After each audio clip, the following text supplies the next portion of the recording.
شب اپنے غلاموں کی آقا تقدیر جگایا. یاد رکھنا تگڑا اور مضبوط جوان پتہ کون ہوتا ہے؟ جس کی نظریں پوری طرح اس کے کنٹرول میں ہوں. یہ علامت جوانی ہے. جس آدمی کا پوری طرح دو لوگ دنیا میں کبھی کوئی کارنامہ سر انجام نہیں دے سکتے. ایک جو حرام کھاتا ہو، ایک جس کی نظر ناپاک ہو. محمد بن قاسم جب یہاں آئے تھے نا تو ایک دن بڑے پریشان تھے. تو ایک بزرگ کہنے لگے آپ کیوں پریشان ہیں؟ کہنے لگے راجہ دہر سے مقابلہ ہے اور ہماری فوج تو سندھ کے رستے بھی نہیں جانتی، زبان بھی نہیں جانتی، لڑیں گے کیسے؟ 2-4 دن کے بعد ان بزرگوں کی دوبارہ محمد بن قاسم سے ملاقات ہوئی تو بڑے خوش تھے. کہا اب آپ کیوں خوش ہیں؟ کہنے لگے وہ میرا مقابلہ نہیں کر سکتا، میں نے تحقیق کر لی ہے. کہا کیوں؟ کہنے لگے نظر کا گندہ ہے، اور جو نظر کے گندے ہوتے ہیں وہ میدانوں میں ٹھہرا نہیں کرتے. میدان کے لیے نکلنے کے لیے پاک جوانی کی ضرورت ہوتی، تطہیر مزاج ہونا ضروری ہوتا ہے، پاکیزہ افکار اور سچی اور سچی ستھری سوچوں کا ہونا ضروری ہوتا ہے. اس لیے فرمایا کہ میرا مقابلہ نہیں کر سکتا. حضرت عبداللہ ابن حذافہ کمرے میں تھے تو وزیر کی بیٹی اندر سجی سنوری پہنچ گئی. جیسے ہی آپ نے اس کفر کی چال کو دیکھا تو تیمم کر کے نفل شروع کیے. وہ ساری رات بیٹھی رہی، رب کا بندہ ساری رات عبادت کرتا رہا. عبادت بڑا سہارا ہے، مصلی بڑا سہارا ہے اللہ کے بندوں.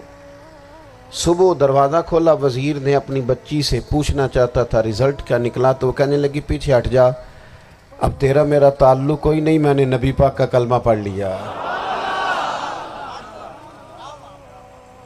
اس نے کہا میں نے بھی زمانہ دیکھا ہے پر یہ کیا لوگ ہیں، کستوری کے بنے ہوئے، سندل سے دھلے ہوئے، کہ میں ساری رات کمرے میں رہی اور 100 اور 1000 آدمی جس جوان کا مقابلہ نہ کر سکے، اتنا طاقتور جوان کمرے میں رہا اور اسے نظر اٹھا کے نہ دیکھا. او کچا رنگ للاری والا جڑا چڑھدا تے لیندا رہندا ہے، اے عشق تیرے دا رنگ محمد چڑھیا پھر نہیں لیندا. میں کہا ایک دفعہ نظر اٹھا کے نہیں دیکھا، کمال ہو گئی. اتنے بڑے لوگ، اتنی بڑی سعادت مندی، فیروز بختی، معاملہ فہمی حد ہو گئی. اللہ اکبر. دوستو بادشاہ جب پوری طرح ہار گیا نا، اس نے کہا مار دو.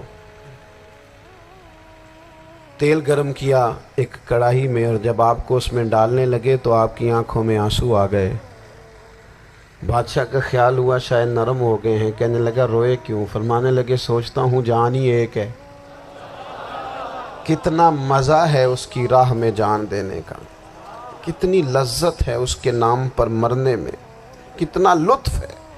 جے تو چڑھیا اتے دار بھی نہیں تے جے تو وکیا عشق بازار بھی نہیں، تے ایڈا سستا سودا پیار بھی نہیں، تے ایڈا سستا لبدا یار بھی نہیں. کئی جنگل گانے پیندے نہیں، کئی دوزخ لنگنے پیندے نہیں، جے وہ اس ملوں بھی مل جاوے ایدوں سستا ہور بپار بھی نہیں.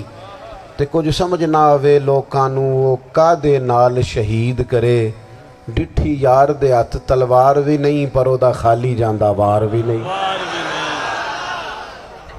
کہنے لگے ایک جان ہے نا، تو دل کرتا ہے ہزاروں ہوتی تو ایک ایک کر کے محبوب کے نام پہ قربان کرتا، جب میرے پاس ہے ہی ایک، کروں کیا؟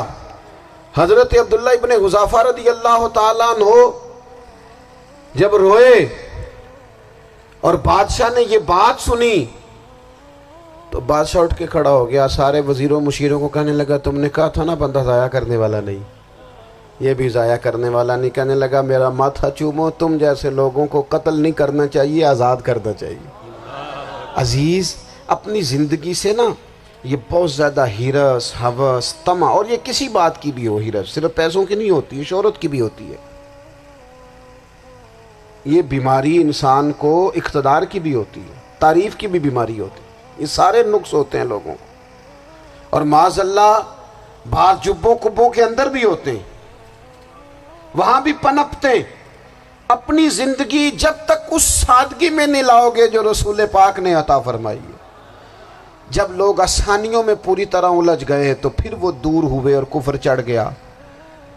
دوسری بات، اللہ کے محبوب صلی اللہ تعالی علیہ وسلم کی محبت ہم سے تقاضا کرتی ہے کہ ہم اس مشن کے لیے کام کریں جس مشن کے لیے رسول پاک نے کام فرمایا ہے. ہم سارے کام بڑے مضبوطی سے، سوچ سمجھ کے، تدبر سے، حکمت سے، تقاضوں کو مد نظر رکھتے ہوئے کرتے ہیں. سارے کام. دین کے کام میں ہمارا مزاج نہیں ہوتا. او ہو جائے گا جی، آپ بسم اللہ پڑھیں جی، شروع کریں جی. آپ تقاضوں کو سمجھیں، چیزوں کو دبائیں نہیں، چیزوں پر غور کریں. کسی کے ذہن کی سطح پر سوال ابھرتا ہے، اس کا تسلی بخش جواب دیں. اپنی زندگی میں دین کے کام کے لیے اپنے آپ کو وقف کریں. اور دین کے کام کے بہت سارے پہلو ہیں. ہزاروں لوگوں کو قرآن پاک ٹھیک پڑھنا نہیں آتا. ہزارہا لوگ ہیں جو قرآن مجید کے مطالب سے آگاہ نہیں ہیں. دین کی بنیادی ضروریات سے لوگ نابلد ہیں. میں آپ کو کس طرح یہ بات سمجھاؤں کہ ہزاروں کی تعداد میں طلاقیں اس لیے ہوتی ہیں کہ مردوں کو طلاق کے مسئلے نہیں آتے. انہیں پتہ نہیں ہے کہ مجھے حقوق زوجین کے معاملے میں کیسے چلنا. ڈھیر سارے گھروں میں تباہی اس لیے ہے کہ تربیت اولاد کا دینی منہج ہمیں نہیں پتا. اپنا حصہ ملائیں دین کے کام میں. ایک آدمی کو اگر تو نمازی کرنے میں کامیاب ہو گیا، تیری زندگی بدل گئی. وہ دین بیزار لوگ جو ہمارے بیچ بیٹھ کے ہماری نوجوان نسل کو پگڑی اور داڑھی کا نام لے کے بنیادی طور پر دین سے دور کرتے، ایسے نوجوانوں کو دین کا پیغام محبت دے کر دین کے قریب کرنا ہماری ڈیوٹیوں کا حصہ ہے. ہمیں ذمہ داری کا احساس کرنا پڑے گا. ہمیں یہ خاص قدم اٹھانا پڑے گا، توجہ دینی پڑے گی. مساجد، مدارس، میں آپ سے عرض کروں، اتنی ڈٹ کے مخالفت ہوتی ہے نا مدرسوں کی، اتنی ڈٹ کے. میں ادارہ چلاتا ہوں، اس کے چلانے میں جو مشکلات ہیں وہ تو ہم بتا نہیں سکتے آپ کو، اس لیے کہ میری قوم، میرا اس قوم سے تعلق ہے جو نعت خواں امیر کرنا چاہتی ہے، مدرسے نہیں. ہاں، نقیب خطیب پیدا کرنا چاہتی ہے، شعر و شاعری کی زندگی کو پروان چڑھانا چاہتی ہے. فقط ہمارا ان لوگوں سے تعلق ہے جو لاکھوں کروڑوں روپیہ محافل پہ لگائیں گے. اور قاری صاحب بیچارے اگر مسجد کا کوئی ہونے والا کام کسی وقت بتا دیں گے تو وہ بڑی مشکل آ جائے گی ان کے لیے. یہ کیسے ہو سکتا ہے، آپ نے یہ ڈیوٹی بتا دی. مدارس اور جتنا اہم رول دین کو پھیلانے میں مدارس اسلامیہ کا ہے، اتنی زبردست. لوگوں کا خیال ہوتا ہے میری طرح کے لوگ شاید کام کرتے ہیں، ڈیوٹی کرتے ہیں. یہ 10-15 لوگ آپ کو نظر آتے ہیں جو آپ کو کہیں میڈیا پر یا ادھر ادھر ڈیوٹی کرتے. مخلص لوگ اپنی جگہ پہ وہ بھی بڑا ہی کام کر رہے ہیں، جو میڈیا پہ آ کے بھی اخلاص سے اور درد دل سے کو دین کی، ان کی بھی کسی بات کی حوصلہ شکنی نہیں. لیکن ہزارہا اساتذہ جو مدارس میں بیٹھ کے پڑھاتے ہیں، انہوں نے وہ سارے لوگ تیار. آپ سمجھ نہیں سکتے کتنا بڑا کام. حفظ کا استاد جو ہوتا ہے نا، اس کی ڈیوٹی 24 گھنٹے ہوتی ہے فجر سے پہلے، اور اس نے بچوں کو اٹھانا. تنخواہ تو ہم انہیں دینا نہیں نہ چاہتے جی، تنخواہ نہیں دے دی انہوں نے. ہم بھی مولوی امیر نہ ہو جانا. مولوی نو تے سوٹ بھی 27ویں والی رات دے ہے تاکہ کدھر سوان کے عید والے دن پا نہ لوے، چونکہ 27ویں تو بعد تے درزی پھڑتا ہی کوئی نہیں. کیوں حضرت؟ ایسے ہی ہے نا، اس وقت تو نہیں نہ لیتا. تو ہم چاہتے ہیں مولوی ہماری مرضی کے ہماری طرح کا سوٹ نہ پہن لے. مدارس کی مضبوطی آپ یہ دیکھ لیں، یہ